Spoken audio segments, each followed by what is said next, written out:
asalaamaaleykum waa Yoff TV ñu ngi leen di ziar bu baax a baax di leen jox ku nekk wàccuwaayam di ziar tamit suñu xalif généraux yi di leen ñaanal yal na leen fi yàlla bàyyi te ñu continuer di ñu ñaanal di ziar tamit ñu nekk tamit ci armeel yi di leen ñaanal yal na suuf sedd seen kaw yàlla xare leen arjana du ñu fàtte tamit ñu nekk ci hôpitaux yi tamit yal na leen yàlla jàppale ba ñu jóg ku nekk delluwaat ci say activité du ñu fàtte tamit ñu nekk tamit ci prison yi tamit yàlla na leen yàlla génnee foofu te ñu mu jàppal leen de telle sorte que du ñu def lu tax ñu delluwaat foofu noonu di ziaraat encore ñëpp ñuy seetaan à travers YouTube bi ak Facebook ba tey nag Yoff TV dafa leen jargleel benn émission spéciale fas yéene waxtaan ak waa pencum Ndakaaru du ma def dara lu dul bàyyi leen ñu présenté wu monsieur Sy maa ngi lay ziar bu baax a baax dinaa dalal jàmm ci Yoff TV. maa ngi lay fay nuyoo di la sant di la gërëm di nuyu mbokk Yoff yëpp di nuyu sunu njaboot yi fi nekk yëpp di nuyu téléspectateurs yi ñuy seetaan bu baax a baax di leen gërëm di leen sant donc man la El Hadj Karamako Sy donc maa nekk chargé des programmes fédération pencum Ndakaaru. macha allah monsieur Diène ñu lay ziar bu baax a baax en même temps monsieur Diène may fàttali mooy président de l' association Yoff Jàmmalaay en même temps vice-président de l' association feccum Dakar. maa ngi leen di fay bu baax di leen gërëm di leen sant ci ni ngeen ñu dalale fii ci makkaanu Yoff TV comme ni nga ko waxee rek ñu ngi associé wu ci prière yi nga formulé di ñaan di nuyu xalif général de Layène Baye Ablaye Thiaw di nuyu imam ratib ak kilifa yi nga xam ne yëpp ñoo nekk ci dëkk bi te di ñaan dëkk bi yal na si yàlla def jàmm ba yàlla may ñu aussi di ñu tax a ñëw fii ñu waxtaanee ko si jàmm ak salaam ba mu mën a jur njariñ jërëjëf. jërëjëf sama émission bi nag duma ci wéet benn yoon ndax damay ànd ak sama naataango Zahra ñu ngi lay ziar bu baax a baax. Fifi yal na yàlla nangu ziar di nuyu ñu sekkal plateau mais aussi di nuyu ñu ñuy seetaan di leen wax dal leen ak jàmm seen émission spéciale. ñu ngi lay jaajëfal bu baax a baax Zahra defe naa ni que du ma def dara lu dul ñëw si monsieur Diène monsieur Diène gis nañu que ni association bi mi ngi fii biir Yoff ñu bëggoon a xam tuuti sama classe bi nga xam ne xam ñu lan mooy pencum Ndakaaru lan mooy pencum Ndakaaru exactement. jërëjëf pencum Ndakaaru association faîtière mooy association boo xam ne bi dafa lëkkale yeneen i association yu nekk ci région bu Dakar association yooyu mu lëkkale mat nañu juróom benn baa ngi Cambérène benn bi nekk Guédiawaye benn bi nekk Dalifort benn bi nekk Wakam benn bi nekk Sébi ak bii ko juróom benneel nekk fii ci Yoff si cosaan depuis 1985 moom moo tuddoon les PDF programme développement de l'enfant et de la famille yooyu nga xam ne waa CCF Christian Children Fund ñoom ñoo ko doon lancé à l'époque waaye jamono dox loolu tuddoon PDF ci 2011 ñu daal di lëkkaloo gox yi ci biir Sénégal fi nga xam ne programme baa nga fa ñu daal di koy def par région wala par département léeg-léeg léegi nag fii ci Ndakaaru nag ñooñu tuddoon ay PDF ñu daal di lëkkaloo seeni muy juróom benni gox yooyu ma lim sànq ñu daal di tudde seen bopp alors fédération pencum Ndakaaru moo waral depuis 2012 ñu daal di tàmbali seen activité ci turu boobu lan moo leen tax a jóg lii tax a jóg pencum Ndakaaru mu ànd ci léegi ak la tuddoon CCF léegi place am léegi Child Fund Sénégal moo fa nekk muy partenaire bi nga xam ne moom mooy suñu partenaire privilégié bi nga xam ne moom la ñuy liggéeyal mu ñuy jàppale ci yu bari léegi lii tax a jóg pencum Ndakaaru bu ñu ko doon xayma tënk ko ci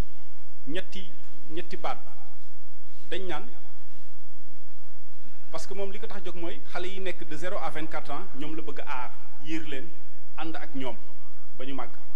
mais bu ñu ko bëggoon a xayma si ñetti banqaas da ngay wax ne ñi am entre 0 et 5 ans dañu bëgg ñu nekk des enfants sains et en sécurité sains maanaam ñu wér mais ñu nekk en sécurité maanaam ñu aar leen sur le plan moral mais aussi sur le plan physique ñi nekk de 6 à 14 ans ñu nekk ay enfants éduqués et confiants maanaam da nga leen di yar ba pare nag nit ki boo ko yaree xale bi soo ko yaree dafay daal di xam boppam gëm boppam ñi nekk entre alors 15 ba 24 ans ñu ne nous voulons des jeunes formés et impliqués alors da nga leen di jàng nañu wutal leen formation bu ñu amee formation dafay jur qualification wala bokk présomption de compétence loolu nga xam ne mooy nekk si ñoom la bu ñu koy rek toog seen kër nañu jóg dugg ci société bi penc ma ñu ne dëkk ba ñu ne ville ba ñu ne réew ma ñu ne ñu impliqué wu ci développement territorial bu ñu ko doon xayma loolu mooy li nga xam ne moo tax a jóg pencum Ndakaaru te baat bi ko tënk di protection de l'enfant ci ñetti bànqaas yooyu nga xam ne moom laa lim sànq. macha allah ñoo ko dëggandoo ñu bëggoon a xam tamit ndax pencum Dakar dafa am tamit ay zones yi nga xam ne lañ di couvrir. waaw juróom benn gox yooyu ma wax suñu échelle d'intervention c'est la région de Dakar waaye ci biir région de Dakar dafa am ay juróom benn zone yoo xam ne mooy suñu ay zone de prédilection waaye nag dina am léeg-léeg yenn spécificité programme yenn yi ñu jéggi juróom benn gox yooyu d'ailleurs pour que liggéey bi yomb juróom benn gox yooyu dañu am ni mu amee ci gox bu nekk benn conseil d'administration comme fii ci Yoff nga xam ne Jàmmalaay Yoff am na conseil d'administration boo xam ne moom moo ko moomal boppam dafa am benn conseil d'administration boo xam ne bi dafa fédéré conseil d'administration yi nekk ci juróom benni gox yépp ku nekk am fa ay ndaw am ñaari ndaw yoo xam ne dañu leen di yebal fii ci Yoff ñu dem teewal Yoff foofu ci conseil d'administration fédéral tey moment yi may wax ni kii di man sama jëmm ji ak jëmm ku ñuy wax Baye Mbaye Guèye ñun ñoo teewal Yoff ci conseil d'administration fédéral boobu nga xam ne siège baa ngi fii cité Apexi 2 janoog pharmacie bi nekk en face parking centre aéré waaw. tege fa sa baaraam ñu dem régie te ñëwaat léegi ne.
kenn ku nekk da nga daan demal sa bopp Dalifort daan def ay programme am directeur adjoint am comptable am ay personnel ñu leen fay ñoom ñëpp ay salaire Yoff di demal boppam Wakaam di demal boppam kenn ku nekk naka noonu di demal boppam ñu ne léegi boole boobu dafa am lu bees lu muy indi mooy que benn directeur la ñu am fi ñu doon am juróom-benn directeur di leen fay salaire ñu ne benn comptable la ñu am fi ñu doon am juróom-benn comptable di leen fay salaire benn directeur adjoint chargé de programme la ñuy am fi ñu doon am juróom-benn directeur adjoint di leen fay salaire mu amoon 43 personnes yu doon nekkoon sur le terrain léegi ñu nekk wu ñu la ba nekk 11 tey jii ñu ngi ci 7 yoo xam ne ñu tuddee mobilisateur communautaire nekk seen terrain ñu ngi fay salaire ñu ne loolu ñuy économiser si xaalis ñu gën a mën a développer ay projet ak ay programme bu gën a jege njaboot gi gën a mën a laal xale yi gën a mën a laal parents yi donc loolu aussi lu amoon solo la ci création fédération bi leneen li aussi mooy bi ñuy créé fédération bi en 2011 septembre 2011 fii ci Yoff lañ defee assemblée générale bu ñu koy def tamit Yoff lañu jàpp ne mooy bërëb bi nga xam ne moo gënoon jekk pour ñu defee ko parce que jamono ñu bëri si ñun ñi xam ñoon sax Yoff mosuñu fee ñëw waaye bu ñu ko defee assemblée générale war a démarrer Cambérène lañ démarrer am fa siège nekk Cambérène yàlla def ba fi ñu nekkoon ci Cambérène ñu xat fa ñu ne leen utaat bërëb yàlla indiwaat ñu fii ci Yoff ñu nekk siège moo tax tey jii bu ñu toogaatee tey fii jàkkaaroo xabu seen na Maam Limaamu Laay war a def émission di waxaat ci pencum Ndakaaru kat day nekk symbolique boo xam ne bu fort la te loolu daf ñu marqué bu ñu jugee fii boobu léegi loolu moo ñu marqué donc loolu lu am solo la ñu koy gërëmee ñiy taxawal lii lépp waaye di ci sant suñu sëriñ sépp yi nga xam ne ñu ngi ñuy jàpp di ñu ñaanal ndax keroog na bi ñu ibbi Cambérène surtout Maam Limaamu Laay moo ñëw foofu ñaanal ñu ba lii taxaw boobu ba léegi nag macha allah lu baax rek lañ ciy gis li ñu koy waxee nag programme yi dañu nekk ci juróom benn localité yoo xam ne ñuy wax zone d' intervention ni ko président waxee waaye fépp ci région de Dakar mën nañ fa intervenir ndax département boo dem signé nañ fa ay convention ak ay structure départementale di liggéey ak ñoom IEF yi juróomi IEF ci région bi signé nañ ay convention di liggéey ak ñoom service d'hygiène département bi yëpp signé nañ ay convention di liggéey ak ñoom donc ci département yi yëpp ñu ngi fay liggéey directement wala indirectement waaye juróom benn gox yooyu dafa nekk fi nga xam ne mooy xolu suñuy activité ci bor yooyu activités yi nag suñ ko bëggee comprendre rek mooy li président waxee présenté leen ko dafa am li ñuy wax 0,5 ans ñu am tous ba juróomi at ñooñu dina am programme bu leen defal ñu ne ñooñu kat dañu war a am wërgu yaram ko sax dàkk te tamit nag ñu am kaaraange si seen yaram waaye kaaraange tam si seen li ñuy wax émotion xale yi dañu war a am ay kéet xale yi dañu war a nekk ak ay seen waajur xale yi dañ leen war a jàmmal xale yi dañ leen war a jàngal dañ leen war a gunge ci phase boobu ñu ne loolu dañ koy defal programme ñu am programme boo xam ne nag mooy li ñuy wax CDB yeeg groupe de jeux yi ak yi ni mel mu nekk programme bu yaatu ñu di koy def nag si juróom benn gox yooyu yëpp nag ñu ne ñi am juróom benn at ba fukki at ak juróom ñooñu nag dañuy jàng dañu war a éduquer et confiant ñu ne dañu war a jàngal dañu war a dem école waaye tamit dañu war a def si ñoom ngëm-ngëm ay valeur ay jikko ba nga xam ne ñoom bi ñuy jàng dinañ ne man de su ma jàngee am na yu baax dinaa réussir ëllëg parce que donc waruñu bàyyi xale yi nekk jàng bi amul benn njëriñ jàng bi di jur dara xale yi dañu war am confiance seen bopp xam ne ñoom ñu commencé def seen këpp ñoom ñoo war a doxal seen gox ñoo war a doxal Yoff ñoo war a doxal Sénégal donc xale yi ñu dugal loolu confiance boobu tax am solo si xale yooyu moo tax suñu programme éducation mu am lu spécifique mën nañ ci ñëw suñu tout à l'heure parce que programme bu am solo la sax parce que dafa éducation dafa am loo xam ne dafa jëm ci jàngalekat yi am loo xam ne dafa jëm ci njaboot gi ak xale yi am loo xam ne dafa am bërëbu jàngukaay bi jàngalekat yi lu ci bëri état moo koy doxal mais ñu doon ne bërëbu jàngalekaay yi naka la ñuy def ba seen nekkin foofu ñëw naka la ñuy def ba lépp lañ fa mën a bëgg a def ñu mën ko def mu am douche ñu tabax ay douche ñu ne dafa war a am bibliothèque ñu jàppaleen pour ñu am bibliothèque ñu ne dafa war a am kaaraange ñu jàppaleen si wàllu kaaraange surtout kaaraange xale yi ñu ne dafa war a am hygiène ñu taxaw ci programme d'hygiène en milieu scolaire di leen kii ñu ne aussi tamit lu gën a original si kii bi mooy que ne xale yi nga xam ne danoon seen résultat dafa faible naka lañ def pour xëcc leen ndax suñu seetee si l'école yi ñu ci ëppal dañuy jël xale yi nga xam ne c'est les meilleurs ñu célébrer leen dañuy def année bi su jeexee ñu ne kii moo jël P wala moo jël les 3 premiers les 5 premiers les 10 premiers sax da leen di xalaat di géem a def ay ñoom di leen di neexal di leen di xëcc mais ñaar fukk juróom yi nekk ci suuf naka la leen di def moo tax ñu suñu approche dafa dugal loolu ñu ne xale yi nga xam ne dañu nekk classe yi nga xam ne dañu nekk gën a kawe ci xalaatu ndaw xale yi CM1 ak CM2 naka la ñuy def pour que ñooñu ñu leen defal ay cours de renforcement moo tax cours de renforcement yooyu dafa am solo trop cours de soutien scolaire yi dañuy jël xale yi nga xam ne ñoo gën a néew doole di leen tàggat ñu leen tàggat tam ñu jël ñu ne inspecteurs yi formé enseignants yi ñu leen formé ba nag di leen gunge di leen superviser pour ñuy def liggéey boobu moo tax si wàllu éducation loolu dafa am solo trop beneen bi am solo si éducation mooy que ne dañu am na li ñuy wax parce que dañu gis ne enseignants yi bëri dañu xamal ne dañuy bëgg def ay exercices yu bëri sax mais pour nga def exercice da ngay photocopier te photocopier dafa cher da ngay jënd kayit da ngay photocopier xale yi ñu leen laaj juróomi dërëm 100 francs ñenn yi tardé moo tax école yu partenaires yooyu yëpp ñu yóbbu fa matériel de reprographie yi jox leen ay photocopieuses jox leen ay papier jox leen encre et gis nañ ne ak ñu bëri bind nañ wax ne loolu tax ne yokkoon na performance yi si école yi moo tax xale yi si 6-14 ans programme boobu ñu koy dox ci zones yooyu yëpp def ko ci ñaar fukki école ak juróom ñu leen ñi nga xam ne dana am fukki at ak juróom jëm ñaar fukki at ak ñeent foofu tam dafa am solo soo xoolee foofu waxuñu université waxuñu éducation gi dañ fi indi formation dañu des jeunes formés et impliqués ci lan dans le développement de leur communauté parce que dañu bu xale yooyu ëllëg nekk ñoo xam ne ñooy doxal communauté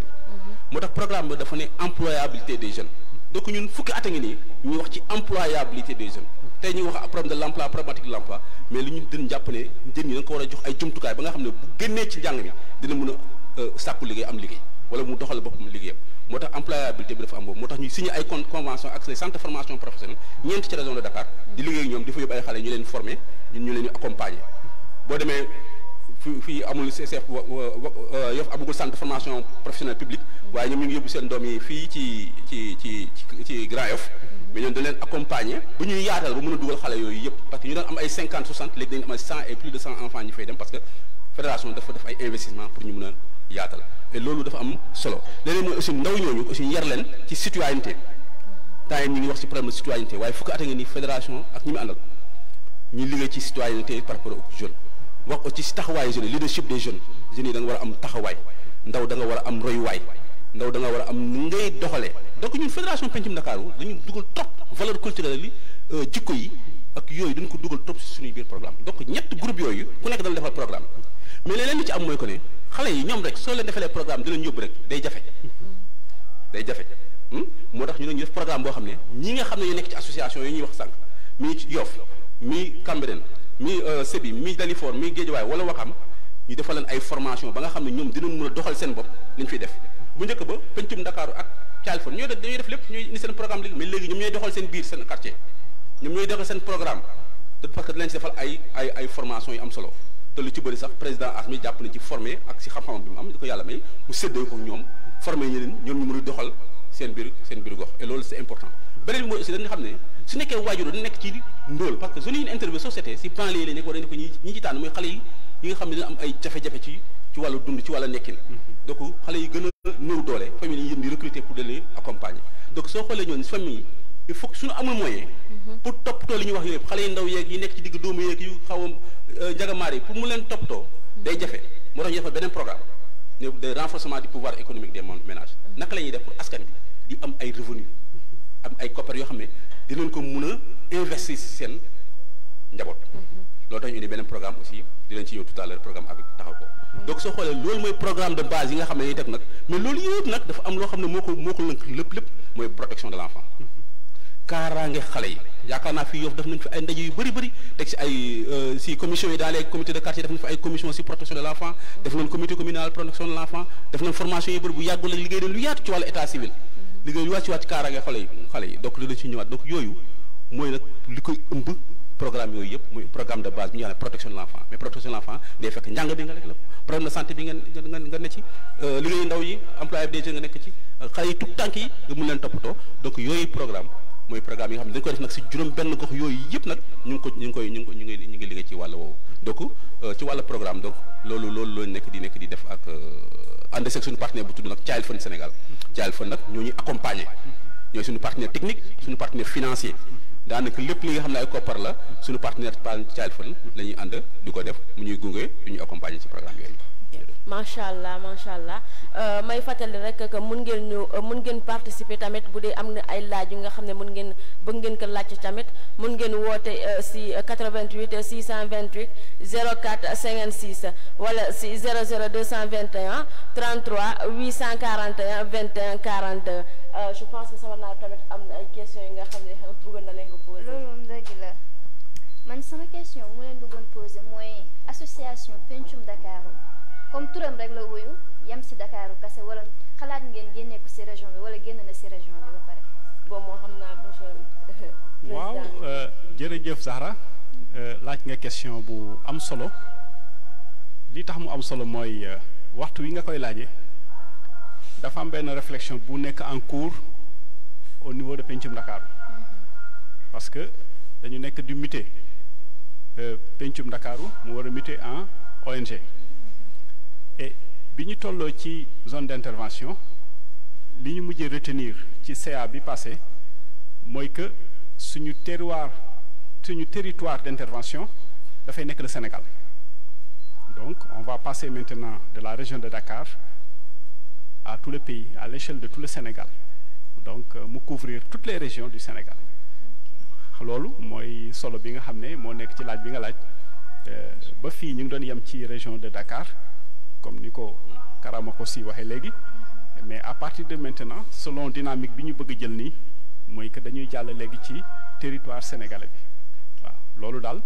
mooy li ñu mujjee retenir ci réunion CA bi nga xam ne moom laa teewee bi passé mois bi passé lu waral loolu suñu partenaire bi ñu ànd di liggéeyal ak ñun aussi communauté yi ñu représenté dañu jël conscience sur le fait que depuis 1985 ñu ngi ànd ak partenaires yooyu di liggéey dafa xam ne boo fa tolloo alors da ngay am maturité da ngay émancipé nga jàll ci beneen dimension parce que tey jii man fekkewu ma début ba mais la ma fi fekk ak néew gis naa ne léegi Pencum Ndakaaru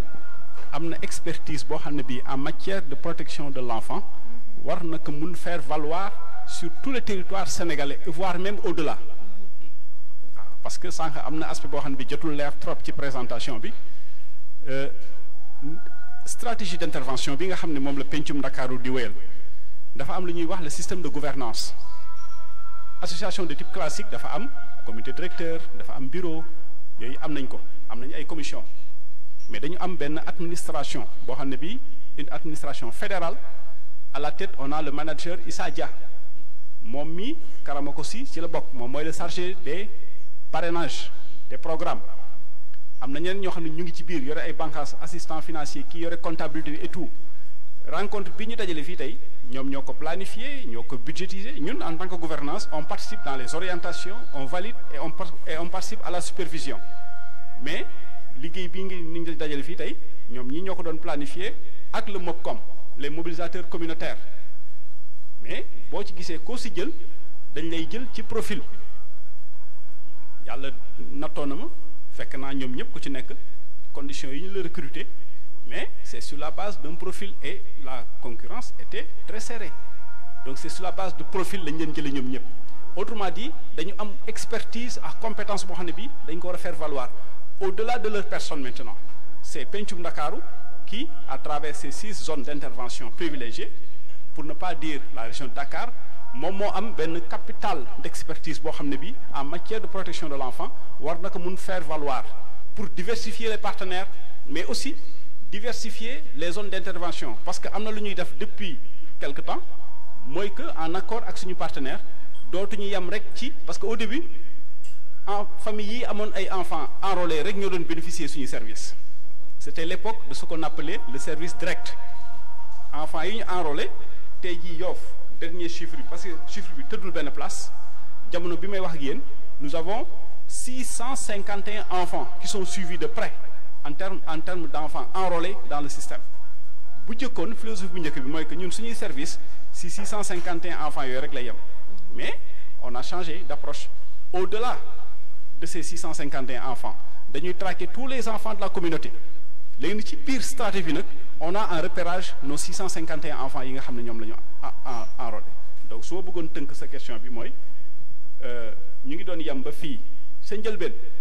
enfants enrôlés rek lañ doon jël en charge ñu def benn transition dugg ci communauté bi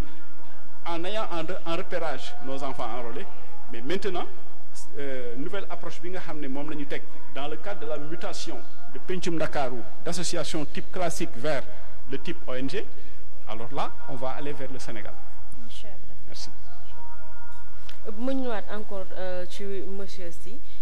ma bëggoon a xam tuuti ndax depuis création Pencum Ndakaar ba léegi est-ce que jot ngeen def benn ay activités sociales nga xam ne ñi instant yi nii mun nañu sukkandiku que li Pencum Ndakaar ñoo ko jot a def am beneen bi tamit est-ce que tamit ci fii rek la yem ci Yoff wala ci Jàmmalaay. waaw jërëjëf yaakaar naa question boobu c'est intéressant dans ce sens que en réalité action sociale mooy sunu liggéey. c'est ça. loolu lañ ba ñu créé pencum Ndakaaru ba léegi on ne fait que de l'action sociale. maintenant xam nga dafa am action sociale bi gars yi ki de ñu ne ñoo maye nañ lii. joxe nañ lii. ñu téye ko action mais ñu action sociale bi nga dañ koy def pour que nit ki gën am na ay besoins mënu ko satisfaire ñu yóbbu ko si mu satisfaire besoin mënul ko boppam. donc suñu action sociale c'est plus constructif dans le sens que day permettre nit ki su ci jógee moom mu mun a nekkal boppam. loolu lañ ci ne nekkul ndimbal boo xamee dañ koy def ndimbal chaque jour. donc en termes action sociale programme yi def yëpp c'est basé sur le social. social en termes d'éducation mais xale yi nga xam ne dañu amuñu ay moyens ba seen niveau d'école dafa baissé ñu jël leen tous les trois fois par semaine encadrer leen pour que xale yu am ay résultats yu baax te loolu am nañ ci ay résultats yu wóor yu baax a baax partout. donc action sociale mooy fexe ba xale yi nga xam ne gis nañ famille boo xam ne dafa nekk ci situation bu jafe-jafe ñu yónni fa mobilisateur communautaire mu recruter ko encadrer ko accompagner ko ñu jël ay relais ci wàllu wërgu yaram jël si wàllu bàjjenu gox jël relais nutrition ci wàllu hygiène ak yooyu def ko mu nekk programme boo xam ne moom da ciy bokk pour que ëllëg moom mu génne ci situation boobu nekkul nga yóbbu benn jour may ko suukar may ko ceeb may ko saabu may ko kii nga dem ne def naa action sociale mais danañu naka la ñuy construire ci moom ay capacité ay mën-mën ak ay xam-xam ba nga xam ne moom ci boppam dootul soxlati nit di ñëw foofu ci moom ci boppam mën a cee génne ci njabootam donc ñun suñu action yëpp action sociale mais terewul nga may ko nga wan ko nu ñuy nappee moo gën. très bien yéen loolu ngeen di def mais terewul nag chaque fois que l'opportunité se présente ñuy def ay actions ponctuelles en termes d'action sociale dotation de fourniture scolaire dotation de kit d'hygiène dotation ay yoo xam ne ay actions ponctuelles la ak sunu association yi nag parce que fédération yi dafa am lu muy def am association de base yi loo xam ne dañ koy def lu bëree bëri ci wàllu social parce que am na fédération yi nag fédération nag dafa am programme mais association bi en dehors li muy def ak fédération dañuy def beaucoup de social sur le terrain association bu si nem di nga fekk ñu def action sociale yu bëree bëri ci Covid bi gis nañu mobiliser ay ressources mobiliser ay moyens jox ko nit ñi di nga gis ne nit ñi di leen def ay set régulièrement suñu club de jeunes yi régulièrement donc action sociale yi ñuy def am na ay fonds de solidarité dans les AVEC dañuy def action sociale régulièrement ñu feebar ñu ko fi on a payé beaucoup d'ordonnances duñ ko communiquer nag waaw et parfois des montants vraiment élevés très élevés waaw am na boo xam ne presque plus de 500 000 ñu fay ko ak ñoo xam ne ay ordonnances yeneen yoo xam ne dañ koy def pour enfants enrôlés yi mais aussi sax parfois des enfants qui ne sont pas enrôlés et même parfois des adultes mais loolu ay situation exceptionnelle la ñu waxtaan seeg suñu partenaire def ko mais yooyu c'est à titre vraiment exceptionnel mais xale yi si bokk nga xam ne da leen enrôlé mooy 671 enfants yooyu mu wax képp ku ci am ay cas yu mel ne bu ko remonté dañ koy jàngat mobilisateur yi sama xool ko président validé ko bu ko defee ñun ñu accompagner ko donc action sociale c'est dans ce man si côté boobu noonu bëggoon naa leen laaj ne est-ce que seen association bi da ngeen ko centraliser uniquement si xale yi kese parce que à chaque fois nu may dégg ngeen revenir si xale est-ce que am na ay mag yooyu ni jàppal parce que xale certes mooy nekk magum ëllëg mais tamit am na mag yoo xam ne soxla nañ ndimbal si seen jàng waaw dinaa tontu ci sa laaj mais dama bëggoon compléter ci intervention Karamako sur le plan social boo doon sérieux la typologie des actions sociales da ngay wax ne am na ay appuis sociaux conjoncturels mooy comme ni mu ko waxee am nay jamono service direct chaque année daan nañu dépenser ba 10 à 11 millions pour l'ensemble des 6 associations pour jënd ay cahiers par exemple daan ko dollee dimbalee parents yi pour que ñu mën a seen xale yi mën jàngi correctement loolu dafa nekkoon un service direct bi ñu ko repensé ñu ne mën nañu am lu ko gën nañuy def ay appui yoo xam ne xale yi communauté bi yépp ñoo si jariñoo bi ñu ko réformé am na ci atem boo xam ne bi jël nañu 5 millions et quelques moom la ñu defaraatee toilette école Jàmmalaay ex-Yoff 2 xam nga toilette yooyu du xale yi nekk parrain rek ñoo koy jëfandikoo képp kuy les 700 et quelques enfants yi jàng ci école ba rek ñoom ñëpp dañ ci jariñoo beneen xeetu appui ponctuel wax na ko sànq muy ñoo xam ne ñi dañu feebar xam nga dañuy dund jamono boo xam ne dafa am ce qu'on appelle les maladies chroniques les pathologies yoo xam ne daf lay topp sa giiru dund am na ñoo xam ne dañu judduwaale ànd ak ay handicap là ce sont des cas loolu lay tuddee les cas exceptionnels loolu dafa laaj une solidarité communautaire am na si cas yoo xam ne suivre nañ ko ay Yoff dafa leen ay appui ponctuel mais quand le dossier arrive fekk xam nga famille bi xam nga réalité bi alors préparé par le MOPCOM j'appose ma signature pour approuver mu jàll dem ma ciy profité pour gërëm bu baax administration fédérale bi ak système de gouvernance fédérale bi parce que là aussi il faut une solidarité n'est-ce pas dans la gestion des problèmes qui se présentent am na beneen forme d'appui loolu c'est conjoncturel appui social structurel encore ce sont les AVEC xam nga yaa ngi laaj nga ne nag xale yi rek la ñuy toppatoo en fait ñun xale bi dañ koy traqué képp koo xam ne kii da ngay interagir ak xale bi ñun daf ñuy intéressé je me rappelle yii ñu mujj approuvé nii les demandes sur le plan social yii ñu mujj approuvé ci semaine bi ñu génne nii am na ci boo xam ne bi par exemple kër ga amuloon fosse kër ga xale ba dëkk fosse ba dafa màgget ñu war ko changé xam nga toilette yu ñu changé defaraat ko ba mu baax ak fosse ba gis nga bien-être ba muy jur sa kër ga xale bi dana ci bénéficier wu mais waajuram dana ci bénéficier wu yaa ngi dégg boo jëlee avec dañu ne kan moo gën a jege xale ñu ne yaayam ñu ne bu ñu leen regroupé en association villageoise d'épargne et de crédit mais yaay bu amee koom doom ji moo koy jëkk a yëg parce que du lekk bàyyi ko su xale bi feebaree dana ko faj su xale bi waree jàngi dana ko jox mu dem jàngi su waree sol yére dana ko jëndal yére mu sol ko donc moo tax ñu ne nañu organiser yaay yi te boo seetee jamono bi may wax ak yéen nii ay Yoff am nañ fi 79 avec association villageoise d'épargne et de crédit te boo ci jël mu ngi polariser entre 25 et 30 membres xam nga xaw na jege 2000 membres boo seetee te fi mu ne nii bi ñu xoolee dernier données yi ñu amee en terme xaalis bi ñu épargné bon sawruñu sax di ko wax trop ci kaw parce que suñu mbokk góor yi dañuy bañ ñu dem tekki seen bët. kon jarul ñu koy wax. waaw mais mën nañ ko wax quand même ñaan leen rek nañ ko bàyyi ak ñoom parce que jigéen ñi ñoom ñoo jar a jàppale xaalis bi ñu épargné à Yoff rek à travers ces avec mu ngi ko estimé actuellement moment yi may wax ak yéen à 139 millions 427 mille ci biir xaalis boobu gis nga xaalis bi ñu lebalante seen biir fi mu nekk nii ñi dem géej di jënd jaay ñi dem syndicat di jënd ay màngak yooyu di jaay ñi di dem Petersen di jënd ay marchandises di jaay am na si ñàkkul sax ñoo xam ne ñu peut-être dinañu dem génn réew mi dem ñëw jënd jaay xaalis bi ñu placé sous format de crédit mu ngi toll ci 118 millions 420 mille 600 am nañu benn lii nga xam ne moo nekk ci kees yi actuellement nii boo waroon kees yëpp mu ngi toll ci 52 millions 398 mille 935 xaalis bi nga xam ne nag ñoom moom la ñuy defal parce que kees bi ñoom ñoo koy gérer seen biir dañu am benn caisse de solidarité seen biir parce que ndog day am léeg-léeg am ko wàññeeku léeg-léeg am ku feebar léeg-léeg am kuy ngénte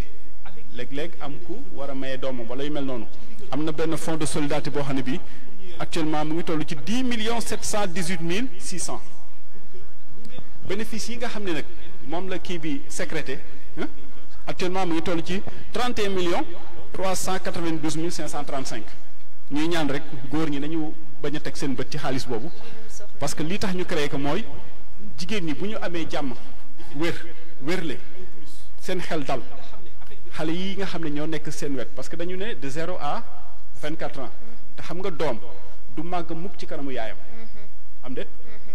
ba booy dem université da ngay gis na sa yaay bu lay xool dafay mel ni kuy xool doomam bi di soog a juddu moo tax ñu ne nañu renforcer jigéen ñi c'est l'occasion vraiment de les saluer et pour nag mu gën a efficace dañ leen lëkkale ñu créer benn GIE groupement d'intérêt économique boo xam ne bi moo lëkkale avec yi nekk ci Yoff yëpp madame Thioune Binta Sarr moom lañ ko dénk mu nekk présidente bi waaw donc ñun dañ leen di gunge di leen saytu di xool ndax ñu ngi tegu si yoon mais ñoom ñooy gérer seen biir alors di xool ndax mu ngi dox ni mu war a doxee fu seen bët xonke nag après ñun ñu ñëw taxaw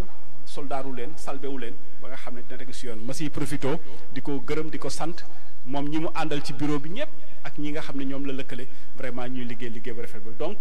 ñun xale yi mooy suñu cible mais képp ku ko jege moo xam borom xam-xam nga moo xam kuy interagir ak waa kër gi la wala fa ñuy dem école de football yi xam nga Yoff am na 19 écoles de football 19 écoles de football yooyu ku ci nekk yaa ngi polariser 30 enfants en moyenne ñun bi ñu sentiree loolu dañu dem liggéey ak ñoom école de football les responsables pour ñu épouser suñu philosophie parce que ñun li ñu intéressé mooy fan la xale bi nekk wax na sànq les cours de remédiation on a tendance souvent di primer les meilleurs waaw mais ñi nga xam ne dañu am un niveau faible parce que attention dëkk bu mel ni Yoff am na xale yu bari yoo xam ne yi ils sont brillants mais malheureusement le cadre familial moo leen permettre ñu éclore seen talent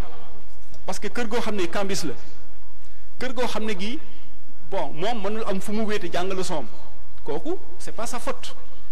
ñun nag ñooñu dañuy def ay cours de remédiation signer ay pacte ak waa IEF inspection de l'éducation et de la formation c'est l'occasion de remercier madame Fall bi nga xam ne moo nekk IEF des Almadies ak ñi mu àndal ñëpp ñoom libaas ak mais aussi le corps enseignant bii nekk fii à Yoff du ma mën tudd kenn mais ñoom ñëpp ñu ngi leen di gërëm parce que ñoom ñoo nangu ànd ak ñun am si ñoom ay enseignants ay bonne volonté ñoom bu xale yi wàccee ñoom ñooy des ak xale yi nga xam ne seen niveau dafa faible pour ñu leen encadrer dans des cours de remédiation pour ñu mën a yeggal seen niveau donc ñun xale bi moo ñu intéressé mais képp kuy jege xale bi rek yaa ngi si suñu biir stratégie d'intervention merci. ñu gis tamit day am ay xale yu nga xam ne peut-être seen benn waajur dina génn àdduna soit mu nekk yaay ji wala papa ji kon benn parent bi du mën à chaque fois nekk fii di vee dem ci lekkam en même temps ci éducation am genre xale yooyu noonu nan ngeen di prendre en charge ci juste éducation bi kese. mais tout à fait je pense que day rejoindre li président wax léegi rek mais que suñu stratégie ñu comprendre ko bu baax suñu doxalin pencum Ndakaaru ak association yi ko taxawal bokk ci jàmmalaay Yoff nekkul ne diw ko dafa am jafe-jafe ma ragalal ko jafe-jafe bi dem sama yoon diw ko dafa tey suba amul kii ñu indi ko saako ceeb keesu dëwlin ak yooyu nekkee comme orphelin lan ñu ngi kii ñu def cérémonie ñu ne gërëm na leen sant leen tey jii mën nañu jël suñu budget ñu woo ñu am orphelin yu nga xam ne bokk nañ ci yëpp ñu ne am nañ fanweeru xale yu am orphelin ñu jënd fanweeru saako ceeb fanweeru keesu dëwlin fanweeru nangam ñu jël yëpp ñu woo nit ñi woo kilifa yi toog joxe ko ñu lekk ko un mois mu jeex et après dañuy def ñu ne nag déedéet dañu jël stratégie beneen mooy que xale boobu dañ koy dugal ci programme de parrainage fexe ba moom bu nekkee xale bu 0,5 ans la ñu dugal ko ci jardin d'enfants mu jàng parce que parent bi mënu ko yor si njàng bu fekkee dafa am 14 ans ñu yóbbu ko ci école élémentaire bi mu jàng waaye jardin bi muy jàngee nañ fa def programme de qualité ba nga xam ne kii fay 30 000 40 000 la muy am ci xam-xam ak ci qualité de programme moom day am qualité boobu moo tax soo dem ci jardin bi Tafsir Ndiaga yi xale yi fa nekk ñi fa nekk ñiy former enseignants yi nekk ci service public yi même formation bi la ñu am inspecteur bi leen inspecteur yi mooy ñoo def inspection mooy ñoo di leen def évaluation moo leen suivre ñu ne kon xale boobu da nga koy jël yóbbu ko mu jànge parce que papam su fi nekkoon dund wala waajuram da ko yóbbu mu jànge ñu ne xale boobu dafa war a am nutrition bu baax ñu def ay relais ak ay bàjjenu gox ñu def programme nutritionnel semaine bu nekk dañ koy peese xool poids am su manqué ñu jël ay disposition pour poids am ñu complété ko ñu ne xale boobu waajuram bu mu fi nekkal wala yaayam wala tantam bi ko def da nga ko war a tàggat ba nga xam ne lépp li war ci xale bi ci biir kër mu mun ko xam ñu wax éducation parentale ñu ne xale boobu su demee ba am 16 ans dafa war a dem jàng ji lycée wala collège wala mu jàng ji métier donc ñun demee nekkul lycée dem na lycée wala collège ñu gunge ko ci loolu bu fekkee dafa war a jàng métier ñu jàppale ko mu jàng métier yóbbu ko ci centre de formation bu mu def formation ñu ne xale boobu dafa am ay droit yoo xam ne dafa war a am droit de l'enfant comme amul waajur bu ko fii dafa war a am famille bu ko toppatoo dafa war a am kayitu juddu xale boobu dañ ko war a aar si fi muy dëkk dafa war a dëkk ci cadre de vie décent loolu dafa laaj ay yenn moyen ñu ne kon waajur bu mu dese wala kër gi mu nekk ki mu nekkal dañ koy dugal ci programme boo xam ne dina tax moom mu def activité bi koy jural alal bu mu mun a investir si xale boobu ak ay magam ak rekkam mu ngi jël xale boobu defal ko mais mu nekkee juróomi xale la si kii da nga mun juróom yëngu jël leen mais su nekkee waajur bi tey jii taxawal nañ loo xam ne moom dina ci mun liggéey tey jii mi nga 118 millions mi ngi ci loxo ay waajur tey jii ñu si liggéey donc ñu xale bi nekkee orphelin dañuy nekk ku ko yor naka la ñuy fexe ba kooku am ay koom-koom yoo xam ne dina tax mu mën a toppatoo xale bi parce que tam ñu mënuñu fi nekk ci xale yëpp wax na ko sànq 671 xale soo bëggee nekk ci xale bu nekk doo dem si loolu bëggoon naa laaj ba xam yéen da ngeen repérer xale yi wala ñoom ñooy ñëw inscrire pour bëgg si aide yi waaw loolu am na solo bu baax a baax donc pour inscrire xale yi effectivement damay tax mu ñëwaat si tuuti ci wàllu parrainage bi parce que sax ba nga xaar ñu laaj ñu lan mooy si parrainage bi dañuy waa Yoff dina am ay cellule dana am seen conseil d'administration dana am seen i commission am ay relais dëkk bi yëpp am na fi relais lu mu néew nen am na ñeent fukk jigéen ak ay góor yoo xam ne ñu ngi ci kii bi ñi def affaire nutrition ñi def kii relais domaine bu nekk am conseil d'administration ñooñu nag ñooy xool suñu gisee fenn xale boo xam ne naka su dul noonu dal na ko ñu ñu indi ko su ko defee ñu jël suñu benn agent bi ñu tuddee mobilisateur communautaire affecté ko fii benn séeréer la bu tudd la suk moom dina dem ci kër gi wala woo parent xale bi daal di ko enquête su ko enquêté la daal di ko wax ñun lan la ñuy def lan la ñu mën est-ce que moom nangu na bokk ci programme bi ñu ne waaw nangu na ci bokk ci programme boobu su ko defee moom mu defal ko kiit bu defee kiit bi daal di woo président bi ne ko kii kat ki ma boole ñëw na fi laaj naa ko gis naa ne kii kat war naa mën a bokk ci programme bi defal naa ko kiit bi ñu formulaire bi ñu ko war a defal donc président daal di ko valider yónnee ñu mu yónnee ñu su ko defee ñun ñu dugal ko ci biir programme bi suñu ko dugalee ci programme boobu nag dafa am suite dana am suñu partenaire Thial Fan moom moo yor suite bi moo yor duñ ko utal ndey dikki mooy parrain yi ndey dikki yooyu nag ñu ngi partout dans le monde lu jëpp ñu ngi États-Unis ñu ngi Corée ñu ngi France ñu ngi Nouvelle-Zélande ñu ngi Canada ñu ngi Taïwan ñu ngi dëkk Arabie Saoudite te am na sax ay sénégalaises ak ñaari sénégalais yoo xam ne ñu ngi dëkk France mais dañu pare ay xale fii ay Sénégal Fatou Ndiaye ak dañu ko ñaari sénégalaises la ñu ngi France mais dañu ñooñu nag ñooy ñëw ne man de engagé wu naa pour que yéen programme yi ngeen def pour xale yi weer wu nekk ma dugal ci dara mu nangu du cotisation yi mu dajale nag moom la ñu indi nag yooyu ñuy dajale pour que ñi am ndey dikk ak ñu amul ndey dikk yëpp ñu mën a préviser programme bi mais ñu am ndey dikk ñu amul ndey dikk ak yeneen xale yi nga xam ne ñu ngi si askan bi ñu programme ci programme bi parce que bu njëkk ba ndey dikk bi day ne man sama xale bi may parrainé kooku laay jàppale maa ngi am na borom kii bu fi ñëwoon dafa ñaan c'est un îlot de paradis dans un îlot de bonheur dans un océan de malheur munoo dëkk boo xam ne nga ñëw fekk yenn dëkk yi léegi dëkk bi amul mais jamono yi am année 80 yi dëkk yu bëri amuñu ndox amuñu courant amuñu toilette amuñu yooyu nga jël benn xale boobu rek nga koy defal mais am loo xam ne yàlla du ko jëriñ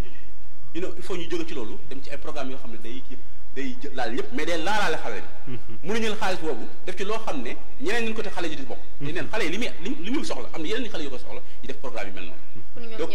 pour ñoom ñëpp mooy programme communautaire yi tey jii bu ñëwee dañ dem si école ba defar toilette yi ndax am nañ xale yi am ndey dikk yi nekk foofu mais du toilette bi xale boobu rek xëy na sax day gën jóge si école bi bàyyi fa toilette yi bu ñu nee dañu jël jàngalekat yi ñuy tàggat leen pour que jàngale bi gën a ñoŋ di moom nag dina ko vérifier pendant 6 ans yi nekk si école mais jàngalekat boobu tànk mi ngi fi da koy jëriñ di jëriñ ñeneen bu ne école ba nañ fa def bibliothèque ci xaalis boobu bibliothèque boobu moom dina si jàng bu fa nekk mais bu fa jógee bibliothèque day continuer donc loolu mooy approche pencum Ndakaaru ak jàmmalaay nekkul ak service direct léegi nag xale bi mën na am problème bu waxoon ko sànq rek boo xam ne loolu rek la bu spécifique yu topp mais dañuy yaatal si kii bi léegi nag parrainage loolu la léegi nag xale bi li mu am li ñeneen amul mooy ko ne ndey dikkee boobu day bind ak moom lettre saa yu buggee mën na ko bind wax ko ci li mu nekk day digg bi aussi di ko bind di ko nemmeeku ne ko yow de li nga fi def suñu école de tabax nan fa nangam suñu kër de jot nan nangam waaw parce que daf nañ fa jàppale ne ba suñu toilette kër ñu defar ko. mais si loolu tamit nga baal ma. est-ce que ñi ngeen di parrainer mës nañoo jël benn xale yóbbu ko si parrainage wala amagul. waaw loolu beneen procédure la d'abord ñun engagé wuñu ci loolu. non damay laajte rek. waaw si laaj bu am solo la loolu ñu engagé wuñu ci loolu pencum Ndakaaru amagu fi mais si jamono amoon na benn xale bu jigéen bu amoon handicap day dikkeem nekk américaine. daal di demandé mais vraiment def na presque 2 ans ñu koy dox ci wàllu kii ci sécurité ci enquête ko ci ak yooyu yëpp ñu daal di xale bi yóbbu ko Amérique mu dem faju ji mu dem foofu faju parce que dafa amoon problème tànk ji dem foofu defal ko ay opéré mu faju ji ba kooku sax mu ñu ko adopté mais ñun suñu programme ñoom duñ fa dem ndey dikk yi nag mun nañ di ñëw fii daanaka at bu nekk fii si Yoff sax bëri nañ fii jot ay ndey dikk yi ñëw nemmee ko ci xale yi am na kenn suñu xale yi ndey dikkeem moom mooy présenté journal télévisé TF1 bëccëg bi 13h journaliste la nekkoon na directrice programme France Télévisions temps yi mu jóg fa nekk TF1 mooy télé bu gën a mag ci France mais journal 13h nga xam ne journal bu gën a moom moo koy présenté mais bi mu jël xale bi fii pour pare ne ko dafa yónni xaritam mu ñëw fii di enquête ko ñu enquête Yoff la mooy Yoff fu Yoff jógee la mooy laay la mooy ñu wax ci loolu yëpp ba mu xam lan la mu soo ko ante mais la ko dafa am solo parce que moom dafa am kaddu bi mu defee kii def plaidoyer tubaab yu bëri nangu noonu parrainage xale yooyu donc programme parrainage bi loolu la gën a kii relation boobu dafa am relation sur les valeurs sur les cultures defoon nañu fi kayit wax ci la mooy appel laa yéen parce que benn xale dafa la nday dikk bi mu koy bindee bu mu dee dafa ne man li ma gën a neex ci at bi parce que bi may gën a kontaan mooy su appel mais suñu nee tubaab appel mooy lan kooku dafa comme anglais la ñuy wax di call ne call appel mooy lan donc on a vu que ñu bëri dañuy wax appel te xamuñu lan la daal di bindi benn kayit laaj kilifa yi ñu wax ñu kat appel bi lii la mu jógee mu magee ni nga ñuy séddale ko ñoom ñi kuy ndey dikkee suñu ne jot nga kayit bu wax la lan mooy appel ñu def ko ñu ne comme ñoom suñu xale bu bindeetee appel ñu xam ne appel lan la donc yooyu dañ koy def ci wàllu culture yu bëri yu ñuy demee parce que yooyu dafa am importance que ñun suñuy kii ñu mettre en avant suñuy valeur parce que ndey dikkee leen rek dañoo ñoom dañu am ay loo xam ne amuñu ko ñun ñu am loo xam ne ñoom amuñu ko ñuy def échange am na moo leen si éducation bi kese mais yeneen tamit si culture bi waaw parce que base bi valeur yi la aada la ak cosaan soubassement que la maanaam ponk yi suñu programme yëpp moo ñu samp ko ci suñuy valeur def ko suñu aada daaw jéeg jox nañ ñu benn kayitu boo xam ne dafa am ay laaj ñu ko laaj xale yi benn bi sax fii woon ci Yoff mais bu ñu ko xoolee laaj yi dañ leen ñun suñu aada ak suñu ko méngoowul nga toog xale bu am fukki at amagul fukki at nga koy laaj bi kon lii dañ bëgg ngeen dindi ko ñu delloo leen ko mu delluwaat si kër sa kaw parce que directeur kii bi bureau bi mi ngi nekk États-Unis Richmond mais ñoom bu ñu ko gisee dañ ne wax ngeen dëgg ñu xamee wuñu ko woon noonu kon loolu nañ ko dindi ci questionnaire bi pour wax ne ñun dañuy bàyyi xel bu baax lépp loo xam ne dañ te loolu loo xam ne censure xam nga dañuy wax duñu censure ñu dañuy censuré day dikk bu bindee lettre boo dem si xale bi dañ koy ibbi xool ko ndax amul lu mu ci dugal la ca naka sulul noonu amul lu mu ci bind naka sulul noonu amul lu mu ci wax naka sulul noonu ñu soog koy jibal xale bi suñu ko gisee dañ koy signalé téye lettre bi te moom egg na ci su ko répété ñu ne ko ay la yi woon da nga doon kii mais liggéey bi ñu bëgg la méngul ak yow sa gis-gis. c'est ça. donc pare naa aussi loolu lay doxee. ngeen daal di supprimer mais balaa ngay continuer am na lu ñu bëggoon a laaj tuuti nii parce que sànq ba léegi mi ngi naan les enfants l'éducation mais ba léegi dégguma fu nga waxee ñu jëm ci ñu nekk ci école coranique yi et les autres parce que ñoom tamit bokk nañu tamit ci protection bi bokk nañu tamit ci éducation bi tamit ñooñu nan nga leen di def. waaw dinaa ci tontu mais même rek ma am lu ma dolli ci parrainage bi. waaw ni mu wax ne noonu la ñuy dugalee enfants yi ci système de parrainage bi noonu la mais ñun Yoff dafa am lu ñu ci dolli parce que dañu bëgg mu démocratique boo fàttalu ko quota bi ñu mujj a jot te mu nekkoon 100 ñu war ko dugal ñun bi ñu xoolee dañu ne attention on a nos relais c'est vrai mais nañu saisir les comités de gestion de quartier il faut les impliquer parce que ñoom ñoo nekk ci goxaat yi Yoff dëkk bu mag la dañu jël quota bi global bi ñu séddale ko comité de quartier yi woo leen saisir leen ne leen yéen ñu gën a xam réalité bii nekk seen quartier ñu dégager leen profilu xale yi éligible pour mën a bokk ci parrainage bi ñoom ñu daal di def présélection envoyé ñu foofu nag après MOPCOM bi entrer en jeu filtrer sur cette base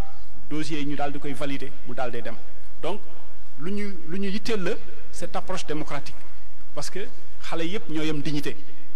waaw ñi fi yeewoo ñëpp te ñu yeyoo ko ñun dañ bëgg ñëpp nekk sur la même ligne ñu yem am na aussi lu am solo lu mu wax protection bi du rek fii ndey dikkee wala kii c'est vrai yaa am sa alal di dimbali mais attention du ñu jël n'importe quel alal dañuy surveiller les relations parce que dañu nekk ci contexte global globalisation boo xam ne am na ay xeetu aada yoo xam ne ñun méngoo la suñu yos xam nga léeg-léeg ngeen dégg égalité des genres et cetera mais ñun am na ci yoo xam ne méngoowul ak suñu diine bu boobaa jaral nañu nga bàyyi mais du ñu seetaan xale bi ñu di ko bàyyi n'importe qui moo waral lettre yooyu ñu koy saytu donc pour leeral parents yi MOPCOM yi bu ñuy xool lettre yi di surveiller du càggante ne dañuy seet lu ñu fay jëlaat loolu na seen xel dal parce que ñi ñu dénk liggéey boobu dañ leen tànneef lañu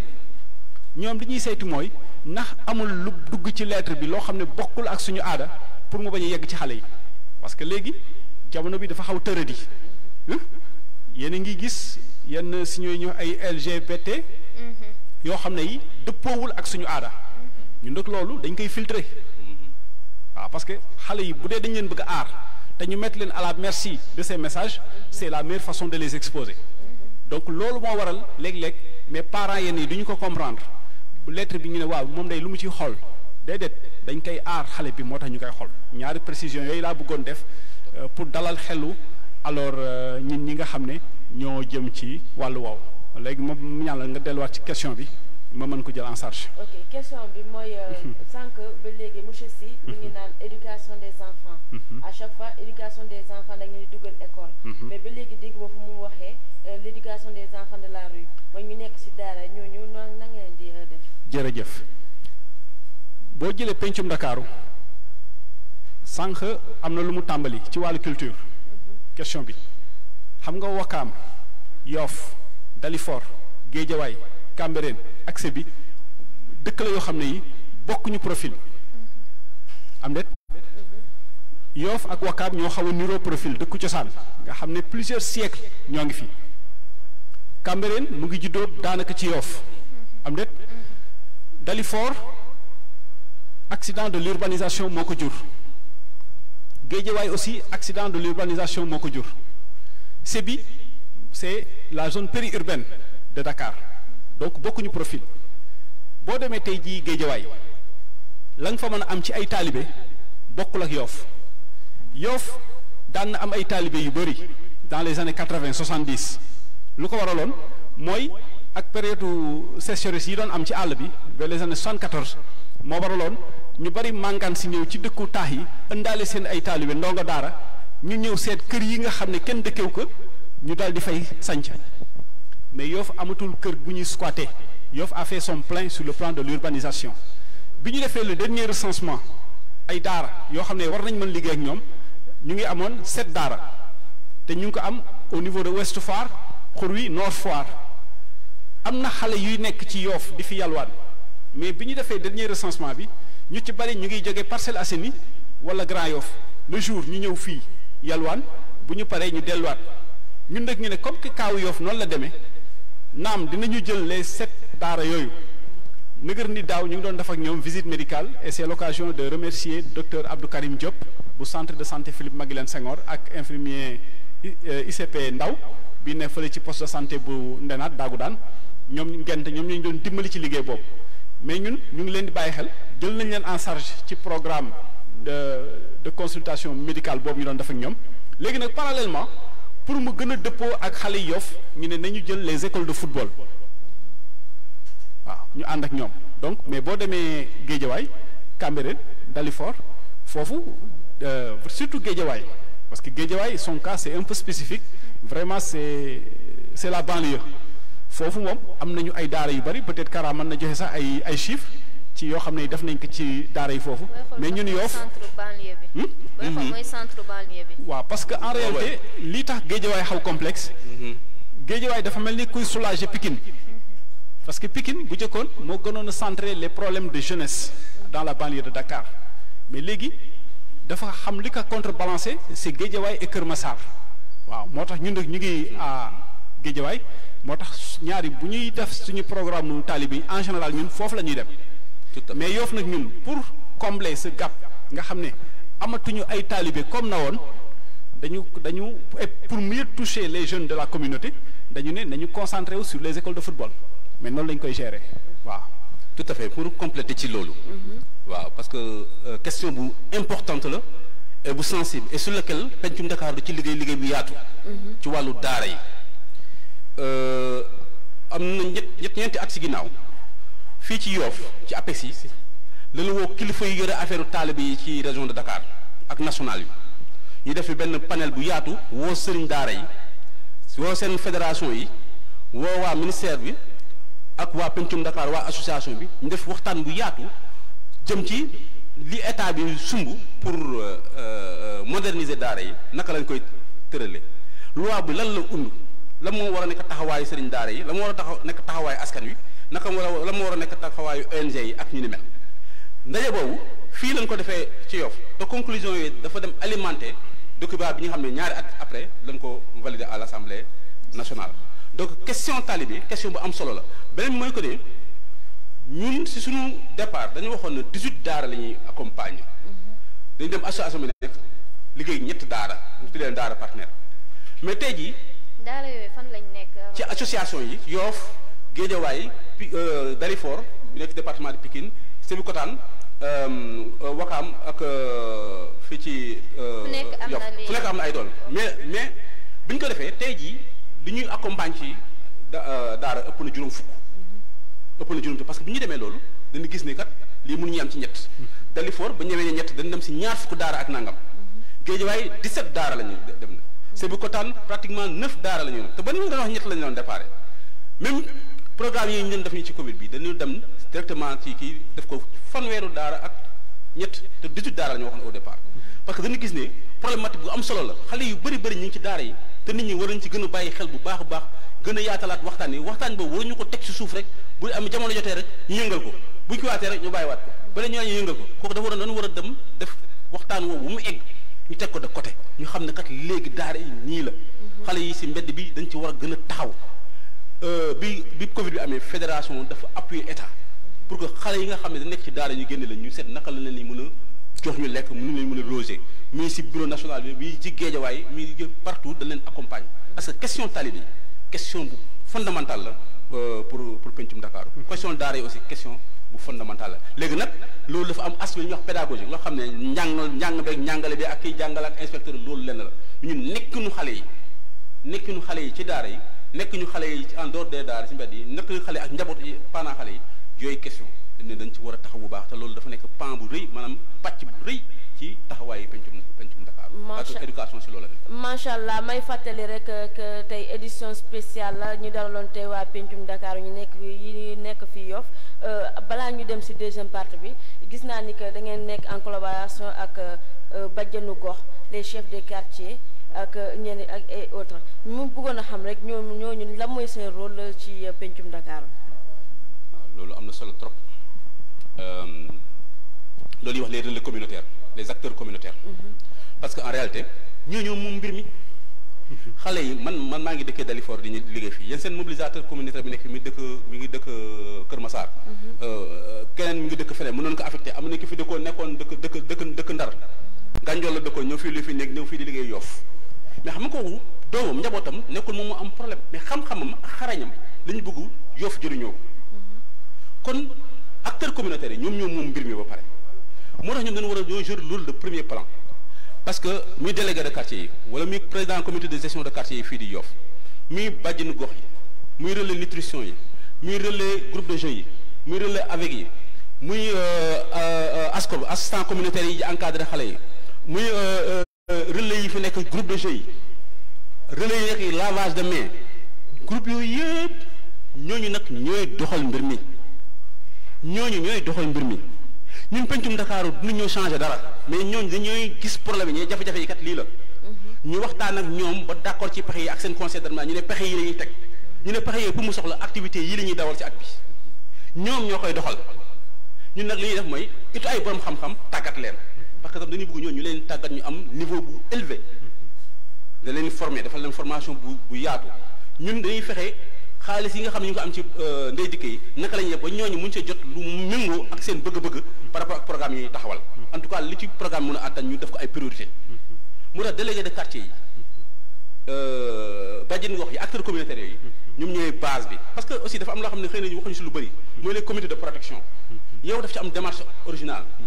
fépp fu ñu dem dañu taxawal ay CQPE comité de quartier pour la protection de l'enfant mais bu ñu ñëwee Yoff dafa am nu mu dox Yoff dafa avancé ci loolu parce que amoon na ay comité de gestion de quartier yoo xam ne ñu ngi dox ñu ne si biir comité de gestion bi dañuy créé commission protection de l'enfant ci biir comité de gestion de quartier te loolu démarche bu original la au début sax dafa xawoon jafe mais bu ko defee ñu bëgg gis ne lii kat exemple la d'ailleurs mi ngi si rapport yoo xam ne lii kat exemple d'approche communautaire comité de gestion de quartier yooyu de protection de l'enfant yooyu acteurs yooyu yëpp ñoo ciy nekk ñoom ñooy saytu jafe-jafe yi ñoom ñooy lii problème la su ko defee ñu yéegal ko ñun ñu seet suñu diggante état suñu diggante ay techniciens ak suñu partenaires naka la ñuy def pour que loolee ñu saafara ko te li ci ëpp ci programme yi nag foofu lañ koy identifier foofu lañ koy saafara ak association dégg pencum Dakar moo tax ñoom ñu loolu lu am solo te délégué de quartier yi président de comité de gestion de quartier yi ñoom ñooy jiite commission de protection de l'enfant yi dañu dañ bëgg lépp lu ñuy def mu jaar ci commission de protection de l'enfant. avec yi ngay gis ñooñu ñoo fa nekk relais yi ñoo nekk ci avec yi te ñun dañu bëgg lépp lu ñuy def mu jaar ci avec yi. def bi nag mooy que saytu bi d'abord lan mooy jafe-jafe ji. man bu mu taxawee fii ñëw damay ne man maay li may jafe-jafe yi wax damay wax lu ma neex li may def du baax. mais bu waa Yoff dajee si ñoo ñëpp yaayu xale yi ñi nga xam ne nekk kii ne lii mooy jafe-jafe yi dañu ko nangu bu ñëwee nag ñu waxtaan nag seet yan priorité ñu ne lii yëpp ay problème la waaye lii ak lii kat pencum Dakar mën nañu ci ànd ak ñun am ni tere leneen ñu bàyyi ko am na loo xam ne waxoon naa ko suñu njëlbeen association bi day dem réglé ko am loo xam ne da koy jox ko autorité yi autorité municipale autorité étatique wala beneen autorité am loo xam ne askan bi ñu koy réglé boppam donc noonu lay demee donc délégué de quartier yi ñooñu dafa am solo rôle central ñooñu la ñuy jël ñu nekk li ñuy wax conseil d'administration bi comme directeur bi conseil d'administration bi wax ne ne président docteur Ngalla di ko jiite mais ñooñu ñoo fa nekk ay délégué de quartier ñoo fa nekk ay bàjjenu gox ñoo fa nekk ay relais santé ñoo fa nekk ay relais communautaire ñoo fa nekk ay enseignants ñoo fa nekk ay jeunes ñoo fa nekk ay représentants d'enfants ñoo fa nekk ñun ñooy toog di saytu di doxal di xayma di jàngat di ñu jox ñu ne ñu gunge rek di gunge donc ñu rôle bu am importance moo tax dañ ciy profito vraiment di appeler di woo acteurs communautaires yëpp ñu gën a jege association bi ñu gën a jàppale association bi association bi du association benn nit association askan bi yëpp la te bu ñu fàttali 2011 2012 ba 2000 dañ démarré mbir mi def at rek mu amoon ay lënt-lënt ñu ne mbootaay yi kenn ku ne nga dem sa dëkk nga xool koo xam ne am na xarañte bi te wóolu ngeen ko pour mu ñëw jàpp ci liggéey bi loolu indi docteur a si mbir mi nekkul moom moo ne damay ñëw de askan moo ne kat ñu ne doy nga ñu pour que soo ñëwee nga jàpp ci mbir mi ñoom nag depuis boobu ba léegi ñu ngi ciy jàpp di ci indi loo xam ne lu am solo la yéegal niveau bi parce que mi ngay wax ne dañ dem ONG parce que système de gouvernance bi fédération bi am ñëpp dañ ko nawee muy moom en tant que vice-président de la premier vice-président muy président de la bi ci nekk secrétaire général ñi si nekk yëpp ay kilifa lan ay borom xam-xam lan ñu xarañ lan te dañuy jàppale fédération bu baax a baax ànd ak manager bi ak personnel bi donc ñuy def liggéey boobu moo tax donc acteurs communautaires yooyu ñoom ñooy yuq mbir mi ñoom ñooy vraiment tey jii suñu demee ñoom dañ fiy des mais dañ koy doxal man avec ñoom mën nañu ko doxal tey jii avec Yoff yi waaye Yoff mën na ko doxal te pencum Dakar boo ko laal parce que gën foofu ci xaral séddib bi ñu ngi koy doxal te pencum Dakar boo ko laal dañuy gunge rek boo demee comité de protection yi mën nañu ko doxal parce que def na gën a egg nañ foofu ci xaral parce que li ñu bëgg mooy problème yooyu ñoom ñu koy saytu di ko xayma di ko doxal di ko natt di ko doxal di ko xayma di ci jàngat ba noppi nag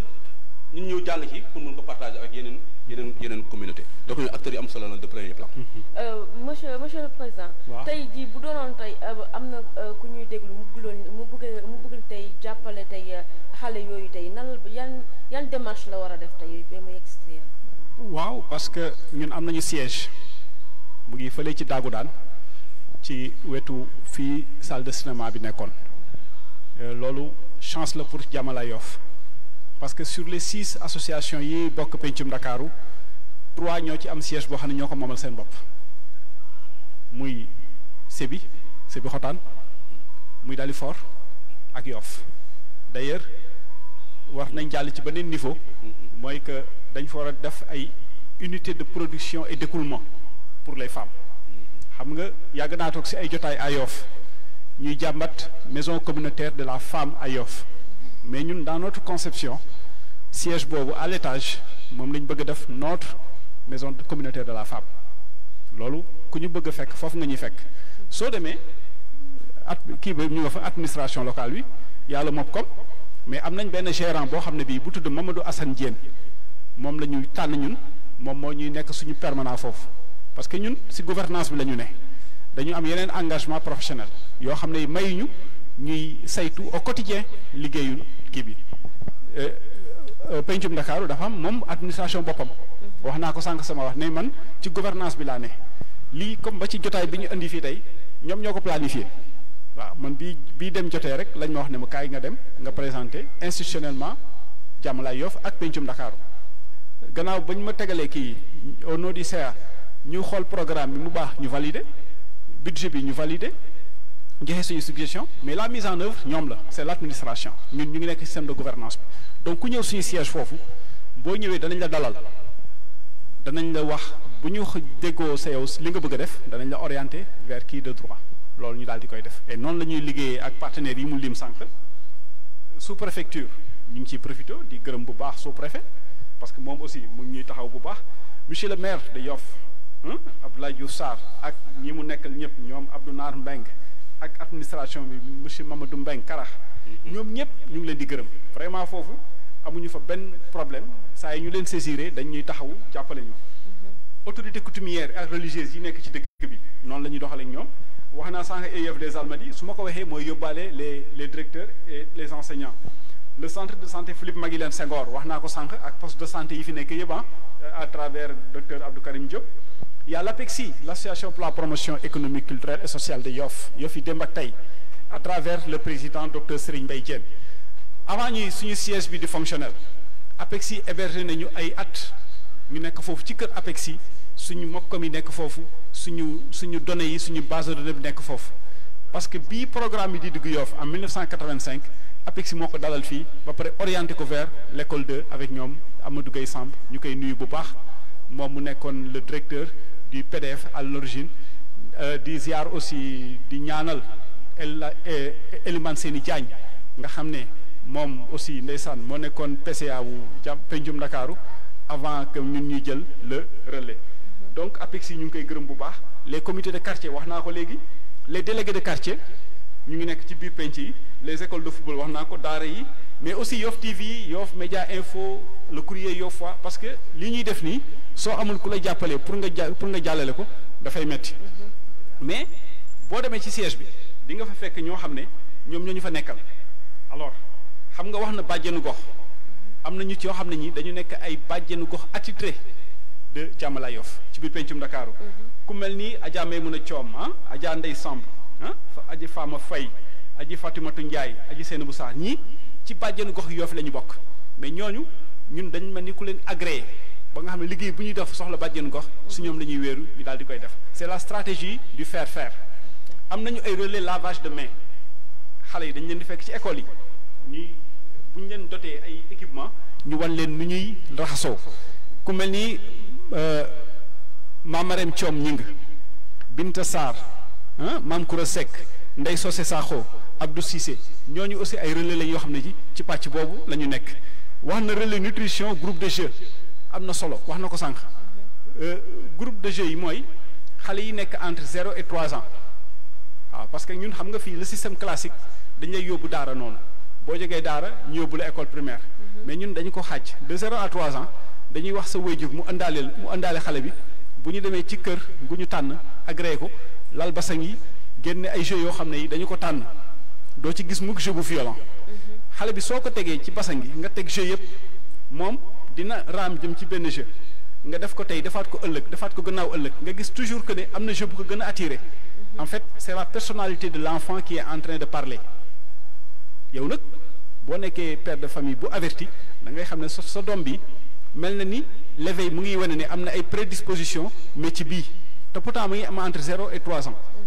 waaw yow nag yaa war a jël sa responsabilité nga préparer ko encadrer ko ci loolu nga xam ne yow sa doom bi prédisposition yi la amee loolu dañ koy def te buñ koy def ku mel ni Ndey Sosé Sakho Mame Mariam Thiom Ñing Ndey Diop Ndoy Nancy Khady Diop ñooñu dañ leen affecté foofu ñu koy saytu am na lu ñuy wax. nga baal ma avant ngay jàll si beneen si boobu noonu. léegi loolu da ngeen ko teg en place. waaw léegi commencé ngeen ko aussi. mu ngi opérationnel depuis des années. ñu ngi koy léegi ku si bëgg yóbbu doomam nan lay def. mooy li ma la wax rek le relais xam nga dama. day dem si bàjjenu gox yi wala. day dem ci relais yi si siège bi. déclaré ko ñoom ñu enregistré ko léegi bu ñuy programmer tu es informé parce que am nañu base de données boo xam ne bi ñoom ñi nga xam ne ñëpp parce que les 657 enfants yi ma wax sànq 51 dañu nekk ci base de données te ku ci ne am na numéro bu ñu mën a jotee sa wéjur te bu ñuy dugal ñu bees dañuy am seen âge donc ci ñi ngay dugal ci nga xam ne donc kii éligible na groupe de jeu ñu informé waajuram nag da nga jël attache relais bi programme bi relais yi nga mën ci bokk comme ça bu ñuy def groupe de jeu. comme ni ngeen ko gisee yéen ñii di seetaan ku si am doom de 0 à 3 ans mën nga ko yóbbu si siège ba. exactement après ñoom dinañ la contacter pour nga ñëw indi sa doom mu commencer formation. c'est ça am nañu le club jeune parce que wax naa sànq benn baat bu am solo mooy la démocratie c'est-à-dire xale yi ne ci biir am dem ba ràññee léegi xam nga dañ ne des jeunes formés et impliqués waaw dañ leen former nag ñu am benn club jeune dañ leen may seen autonomie ñu tànn seen président sax si biir groupe bi pour que ñoom ñuy mën a daje di wéet di daje di wax seen xalaat parce que ñun lu ñu leen bëgg mënuñu leen xalaatal léeg-léeg ñoom ñu xalaatal seen bopp moo gën a pertinent boobu actuellement nii présidente bi mu ngi tudd Seynabou Diouf mu ànd ak ci bureau bi ak Badara Ndiaye ak Seynabou Silla ñooñu ñoo yore bureau bi nga xam ne ñooy coacher le club jeune léegi nag dañu am ay relais d'appui ñoo xam ne ñi de par leur profil ñoom ñoo nekk genre tronc commun maanaam dañuy nekk ay relais d'appui fu ñu gis mu xaw a sooxe rek dañuy ñëw intervenir foofu am nañ fa Binta Gueye ak Ndey Binta ñooñu vraiment ñu ngi leen di gërëm bu baax parce que dañuy jël seen temps yu bari c'est le volontariat nekk foofu di jàpp ci liggéey bi à côté du personnel administratif mais di bonifié wu saa yu ñu amee des cas war a traquer des cas sociaux ñoom bu ñu duggee ci dëkk bi mën nañ la ko génneel très rapidement waaw ñuy profité ci occasion bi vraiment di leen gërëm bu baax di leen sant mu nekk 13 relais globalement yoo xam ne ñu ngi nekk di liggéey 13 relais avec yoo xam ne ñu ngi nekk di liggéey ak pencum Ndakaaru fii ci Yoff noonu la ñu nekk di doxale quoi. macha allah mu nekk waxtaan bu am solo dañuy dem régie rek ñu dellu si waat léegi nii ñu yeggali.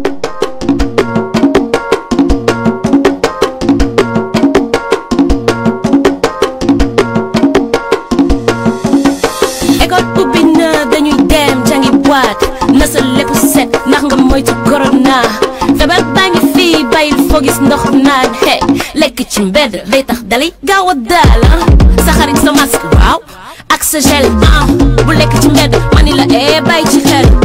booy dugg classe na nga ran amul njëkk teg xëccoo ku nekk toog ci sa banc looloy dëgg amul alante masque ku ne na yem ci sa bës amul joxante loxo nañu garder la distance soo ñibbee na raxasu doon lu njëkk corona dafa sew te xaj na fu ne mami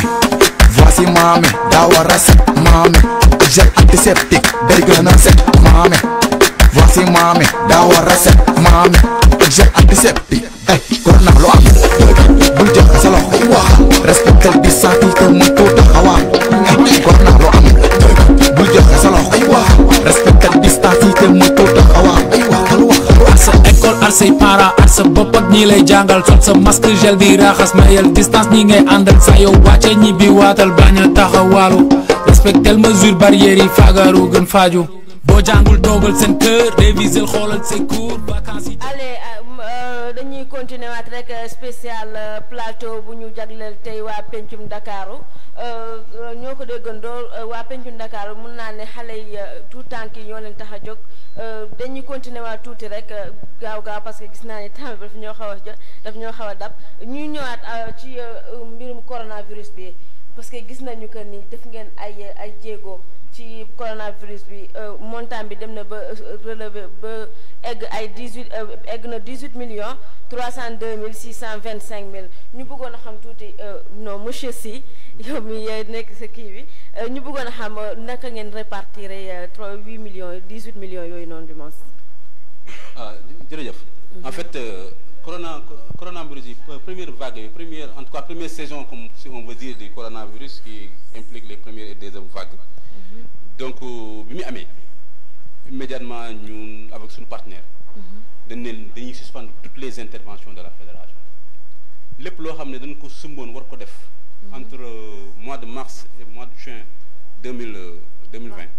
dañ arrêté programme yëpp jël xaalis yooyu yëpp investir ko ci programme de lutte contre de riposte au Covid. Donc en réalité pour la fédération 73 millions la ñu investir sur la période. 18 millions yi c'est la partie bi ñu répartir à Yoff. Mais la fédération a investi 73 millions dans ça. Donc mi si daara yi ñu ngi koy wax ne on a équipé les daara def séance de sensibilisation def nañ ko ci famille yi nga xam ne seen kii bokk nañ ci programme bi yëpp parce que on a 671 enfants à Yoff mais on a plus de 3500 enfants partout dans la région de Dakar kenn ku nekk jàppale na leen def nañ ay kit alimentaire ni ko état bi defee jox na kit alimentaire jox na ay kit d'hygiène suñ ko soo ko déggee mooy jox leen satal ndox saabu détergent et cetera pour que nit ñi mais defal ko nag famille yooyu yëpp mais aussi appuyer partenaires yu bëree mais jël aussi def li ñuy wax cash transfert am na famille yoo xam ne dañ leen yónnee xaalis directement ñi 30 000 40 000 45 000 50 000 ay xaalis yoo xam ne dañu def ay cash transfert. famille yooyu noonu da yooyu yéenay xool ndax famille yooyu noonu ils sont touchés par le Covid wala da ngeen di jékki-jékki nii rek ngeen envoyé xaalis bi. waaw xam nga jékki-jékki moom day doy waar. boobaa kon dama inscrire sama bopp léegi. non dafa am ay critères ñun définir waxtaan ci ba d'accord ni critères yi la daal di ko jox association yi. waaye Yoff ñoom ñooy tànn seen ñi nga xam ne ñoom ñoo koy wax ñoom ñoo ko mën a gis. ñooy tànn kenn ku nekk ñu ne la critères yi la nombre bi nga war a am yow nga dem sa xool sa askan nombre ba nga ca war a def pour ñu def cash transfert yi. yow yaay xool aussi am na ay critères famille bi dafa rëy am na famille def xam nga yu am 15 personnes bokk la famille bu am 10. bokk la famille bu am 5 personnes. donc montant yi mën na varier par rapport à cela mais yooyu aussi dañ def travail d'identification bu yaatu am enquête yu ñu def sur le terrain. identifier famille yi cibler leen jël ak ñoom contact bañ a ba xaalis sax joxewuñu ko directement. joxuñu ko sax association bi. xam nga soo jëlee ay montants yu importants yooyu ba jox ko association après ëllëg explication bi day bëri. donc dañu signé convention ak benn opérateur. ñu jox leen ko directement par solution électronique. en l'occurrence Wari en son temps. donc kenn ku nekk da ngay toog mu sonné sa portable nga dem nga jël ci sa xaalis. donc association bi joxul kenn liquide. li ñu def mooy travail d'identification. par rapport ak critères yi nga xam ne waxtaan nañu ko bu juboo ko. ñu identifier leen ñu def commission ñoom ñu am commission bi validé ne liste bii la ñu validé ñun suñu ko indi ñun ko si boobu la ñuy demee. donc ñoom processus boobu vraiment procédure donc jàppale leen si ñu bëri wàllu Covid bi parce que dafa ne plan bu njëkk def ci 32 millions defaat beneen plan bu 30 millions defaat beneen troisième boo xam ne 9 millions am bu 1 million bu ñu jox état bi am benn bu 14 millions et chaque fois dañuy évaluer par rapport ak ñu suñuy moyens ñu liggéey ko am yoo xam aussi ay partenaires yoo xam ne nekkul sax xaalis bu ndey dikkee xaalis bi nañ am dañu ñëw aussi ñoom dañ 9 millions kel ne ñun si Covid bi bëgg nañ leneen caal fan jàpp ci ne loolu kat dox nañ ko mais am ngeen ci am 9 millions yoo xam ne dañ koy jàpp mais c'est ça dans toute la région de Dakar maintenant spécifiquement pour Yoff donc am nañ travail bu important et on l'a fait porter mooy que ni képp koo xale bu ñu bindu woo na la téléphone xool ndax yaa ngi si jàmm beneen problème bu képp koo xam ne bokk nga ci programme bi ci période bi nga xam ne diggante mars avril mai nga xam ne affaire bi tar na trop kenn ku nekk woo na la laaj la foo toll ci bi nemmeeku loolu di la suivre waaye bu dul loolu sax Yoff dañu jël ay relais yi vraiment ils ont fait un travail exceptionnel de sensibilisation d'identification de sensibilisation régulière mais aussi ñu xam ne ñun lavage des mains juróomi at ñu koy def di dem ci classe yi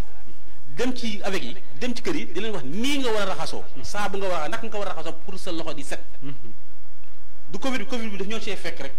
mais juróomi at gën ngaa néew ñu ngi koy def dans les associations ñu ngi koy def ci écoles yi ñu ngi koy def ci daara yi ñu ngi yóbbu kit di laver les mains di sensibiliser di former nit ñi si ni ñuy kiwee di former élèves yi donc loolu dañ ko daan def Covid bu ñëwee dafay macha allah fekk ne nit ñi nekk ci da leen mën ko ñu gën a accompagner processus boobu quoi donc loolu dem lañ def ba yàlla def mu amoon ay cas yu kii yooyu ba identifier leen taxaw ci tam taxaw bu am solo yaakaar naa président moom moo ko gën a dund parce que ñun ñoom ñoo doon rendre compte ñu si am te ce qui spécifiquement à Yoff vraiment dafa nekkoon partie bi parce que ñëpp xam nañ ne district ouest la Yoff bokk te district ouest moo nekkoon li ñuy wax cluster bu gën a rëy ci wàllu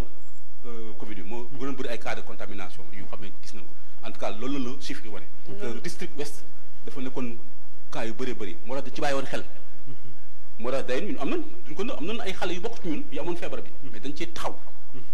waaw ba mu yàlla defal leen sutura ba ñu mun cee génn ak jàmm ak salaam. temps bi nag daf ñoo xañ nag la mooy seen mot de la fin rapidement. waaw mot de la fin bi xanaa kañ day nekk rek li ñu bëgg léegi li mu leen présenté nii. mooy li ñu def ci 2020. xanaa fi ñuy tëjee mooy li ñu bëgg a def léegi ci 2021. parce que xam nga léegi président wax na dem ci conseil des ministres ne bu ëllëgee ak jàmm ci minuit dafay lever le plan d'urgence et le couvre-feu. mais mu boole ci ne loolu warul tekki ne nit ñi dañu war a yolomal seen comportement yi. moo tax ñun ñu bëgg enchaîner def loo xam ne lii dafay nekk programme de sensibilisation danañu dem ci école yi ànd ak waa service d'hygiène waxtaan ak ñoom xale yi parce que ñun xale yi ñoo ñu intéressé encore une fois te école mooy lieu bi gën a wóor fi nga leen di fekk danañ aussi ci plateau yi comme bi ñu def nii tey sensibiliser population bi naka demee rek dina am leneen lu ci topp pour ñu wax ak population bi ci ni ñu war a comporter woo lu jëm ci wàllu vaccination yi nga xam ne moom la ñu nekk nii di ko suivre parce que loolu am na léeg-léeg ay wax yu siy dugg wér na wala wérul dañu bëgg nag les personnels de santé yi nga xam ne ñoom ñoo nekk vraiment les personnes les mieux indiquées ñu ñëw wax ak population bi quelle est la conduite à tenir te loolu prévoir nañ jënd ay masques fii ci Yoff prévoir nañ jënd fi 6022 masques ñu ngi koy déclenché nañu procédure bi te foofu dama bëgg a vraiment rassurer gis nga xaalis boobu muy wax ne moom lañu dépensé les 18 millions là à Yoff les 76 millions à l'échelle de la fédération lépp c'est par procédure appel d'offres il y a une commission d'achat commission de réception procédure yépp ba nga xam ne parce que ñun dañuy veiller ci norme yooyu ba ci 6022 masques yi tamit procédure appel d'offres la danañu aussi contracté ak waa service d'hygiène ak ñu mel ni waa Yoff TV et cetera pour jàllale kii boobu xam naa ne temps bi xaj na pour jàllale message bi mais daal nga xam ne daal bëgg nañu continuer accompagner population bi pour que loolu ñu defoon en 2020 mais ci beneen format sensibilisation ñu ànd ak population bi nag parce que en réalité coow li lii jara wax mooy il faut que population bi tirer enseignement ci Covid bi mooy que dafa mel ni nattu la bu ñëw comme ni ko sëriñ ba waxe woon balaa la mais daf ñu fàttali ni ñu war a comporter woo dëgg-dëgg parce que set warul nekk lu exceptionnel nit ñi dañu war a set dañu war a responsable am na yu bari yoo xam ne dañ ko tàmm négligence yenn yi xam nga ñun li ñuy xeex mooy les vannes n'est-ce pas vannes xam nga mooy violence mooy abus mooy négligence mooy exploitation mais lii ce sont des cas de négligence moo gën a accentuer feebar bi nga xam ne moom moo ñu dal ñu bëgg mu jeex ñu ngi gërëm ñëpp di leen sant yéen waa Yoff TV di gërëm seen population Yoff bi ñu doon suivre te luñ fi wax te mu dëng nañu jéggal xam ne doomu aadama matul mais ñu xam ne daal ñun li ñu tax a jóg waa pencum Ndakaaru à travers association Jàmmalaay Yoff mooy que mbir mi dox may gërëm nag administration fédérale bi gërëm membre CA yi nga xam ne ñoom ñoo am si ñun confiance ak bépp partenaire boo xam ne mu ngi ñuy jàppale ci biir liggéey bi nga xam ne moom la ñu teg suñu ay mbokk di gërëm ñëpp di sant ñëpp asalaamaaleykum wa rahmatullah. Monsieur Sy, ce mot de la fin rapidement. Rapidement remercier tout le monde mais tamit remercier particulièrement monsieur Diouf Lat-Sow Diouf mooy suñu mobilisateur communautaire bu nekk Yoff il a fait un travail exceptionnel en matière dans la lutte contre le Covid à Yoff donc fii mais il a pour nit ñi bu ñu woon dem ne bu leen fa dem moom dafa daal di dem xale yi am feebar bi mu leen woo chaque jour ba jour Korité mi ngi woo xale yi ñoom ñu def nañ témoignage si moom il a fait un travail exceptionnel d'identification de suivi régulier de ces enfants là moo tax dañ koy gërëm bu baax ci turu fédération bi yëpp ci turu manager di gërëm suñu manager Issa Dia doomu Yoff la moom mooy suñu patron moom moo ñu fi yónni moom lañ fi toogal au nom des communautés di gërëm nag conseil d'administration bi di sant bu baax a baax nag Yoff man waa Ndiassane laa waaye dafa am ñaari personnage yu ñu marqué moo tax fu ñu demee dañ koy wax benn bi mooy maam Abdou Aziz Sy Sénégal yëpp waaye aussi maam Abdoulaye Thiaw laay Abdoulaye Thiaw mooy xale bu ndaw di ko dem jàng moom laa dem Medina gis ko muy jàng ma nalaw si suufu kii ba si suufu tànt bu mu toogoon fa laa doon nalaw ba tàngee tas li ñuy daaj daan ci fekk may nalaw si suuf depuis boobu nag fu mu waxtaanee woon dama ko doon daan wër di ko seet boobu ne xale yi di wër di ko seeti kon ñu ngi koy ñaanal bu baax a baax yàlla na ko yàlla yokk ci li mu nekk di gërëm bu baax a baax di sant seen sant ñëpp di sant di ñaanal seen télé bi aussi yàlla def ko mu nekk télé bu mag a mag a mag yàlla mën na ko yomb na yàlla ko yàlla def jërë ngeen jëf di wax ni c'était un plaisir de partager le plateau avec vous te yéen ñii di seetaan j'espère que li ngeen bëggoon xam ci pencum Dakar leer na nañ di wax ni ngeen approcher seen siège bi pour plus d'informations di leen wax à prochaine fois inchallah. Merci beaucoup Zahra ñun ñu ngi fii nag la ñuy yemal nag édition spéciale bi ñu ngi remercier waa Yoff TV ñu ngi remercier tamit ñu daan seetaan ci YouTube bi et Facebook tamit di remercier tamit suñu technicien ak caméraman yi nga xam ne tamit mu dul ñoom dara du sotti di remercier tamit ñëpp bàyyuma kenn di leen jox di daje la prochaine fois ci beneen édition spéciale d'ici là portez-vous bien merci beaucoup. na say xarit kayel ak professeur feebar bi kenn du ko gis teg si day gaaw a waale feebar bu gaaw la si mag bu ko duggal seen gaale